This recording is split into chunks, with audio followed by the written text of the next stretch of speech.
Cyril Ramaphosa says that there should be no space for corruption in the use of resources set aside for fighting the COVID-19 pandemic to speed up the corruption-bustling efforts. The president also said that he has signed a proclamation to speedily empower the Special Investigations Unit, the SIU, to investigate any unlawful or improper conduct in the procurement of any goods and services by state institutions during the national lockdown. Political analyst Ntsikelelo Breakfast now joins me via Skype. Dr. Breakfast, thank you very much for joining us here on SABC News.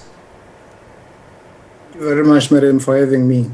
Now, you would have perhaps heard that conversation I was having with my colleague, Samkele Maseko. This is all quite ironic, actually, that the president is going into these issues of corruption when his spokesperson, his right-hand lady, is now said to be allegedly involved in something that, well, sort of looks like it could be corruption, as her husband was awarded, her husband's company was awarded a tender to supply PPE. What do you make of this story in the midst of the president talking about having to deal with corruption?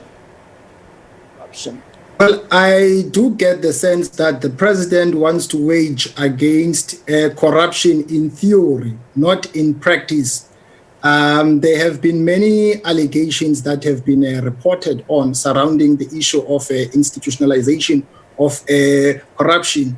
So in the light of the story that you were referring to, I don't think that something is going to happen in that regard. I'll tell you why. Simply because the lady in question is aligned to the president. I mean, the same goes to what has been happening, for instance, in the Eastern Cape, the story of scooters that were procured for about 10 million. The story of the service provider that is alleged to have rendered a service of 3 million for doing a door-to-door campaign. So I think factional politics are at play here. I think they are the ones that are holding the president back. I think there have been many people whose hands have been found in the cookie jar. People who have broken the law, but they are getting away with murder. And I think this is affecting the image of the president, because the president is the embodiment of a government. The president ascended to the helm of power on the ticket of good governance. But now we see the exact opposite of that. And also it does affect the brand of the ANC day in and day out. And I'm asking myself a question. If government is being accused of corruption on a large scale, what is going to stop bureaucrats and politicians from not stealing the money that is going to come from the IMF if we're going to get that loan, if they've been able to steal money from the 5 billion that government wants to use to boost the economy? Now, Dr. Ntsikelelo, what always concerns me really when we hear about these issues of corruption in the ANC or in government is this sort of, I'm going to say, brazen behavior. It almost looks like a lack of care. What makes it possible? What drives this? What makes people who are in such high government positions so brazen in their manner of doing things? I mean, the feeling was that President Cyril Ramaphosa would be addressing and fighting these issues of corruption that have so long plagued the party. But it seems, again, this, as you mentioned, that you don't think anything will really come out of this, that he might be ineffective in terms of fighting corruption, as have most leaders really been within the ANC who have tried to perhaps fight corruption.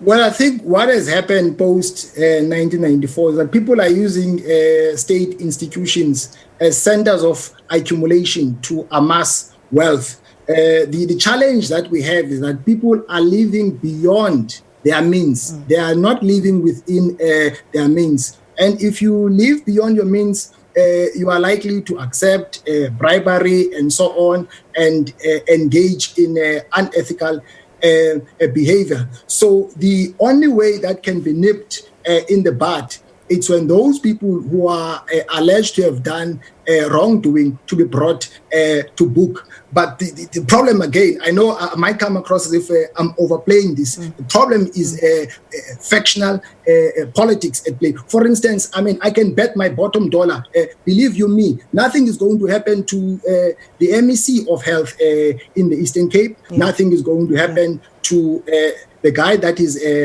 heading the Department of Health. The same goes to the Premier. Why? Because the President ascended to power by getting some of the votes from Oscar Mabuyane. So I don't think that he might want to rock the boat, because that can be interpreted as if the President now is wrapping Oscar Mabuyane in a wrong way. So those are some of the complexities here at play. Now, you know, we're in the midst of the corruption inquiry, the Zondo Commission.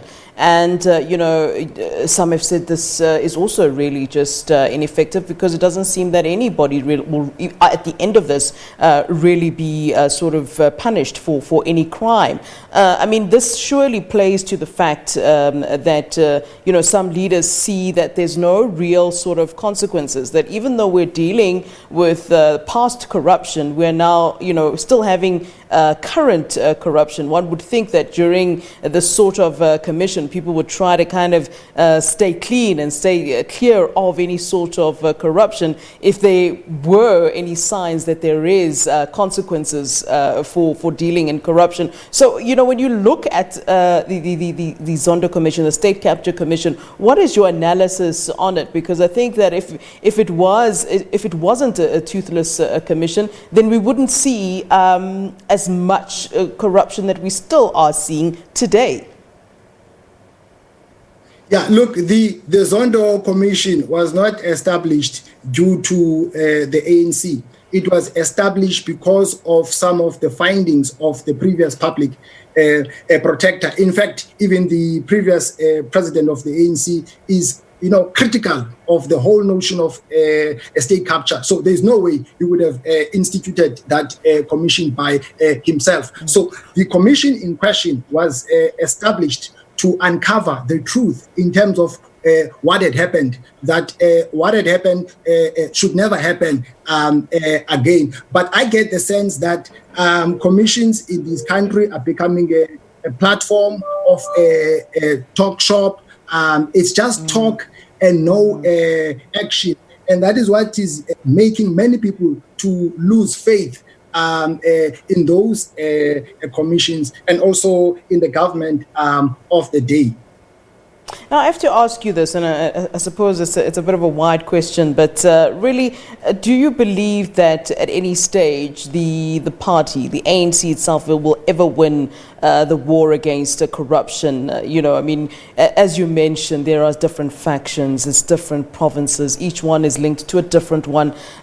Do you think that at any stage the ANC can really cleanse itself of this corruption and the perception that there's no push or willingness to kind of be clean? Look, the ANC, whether you like it or not, is terminally ill. It needs a resurrection power. I don't think that they are going to win the war against corruption, because corruption has been entrenched, it has been institutionalized.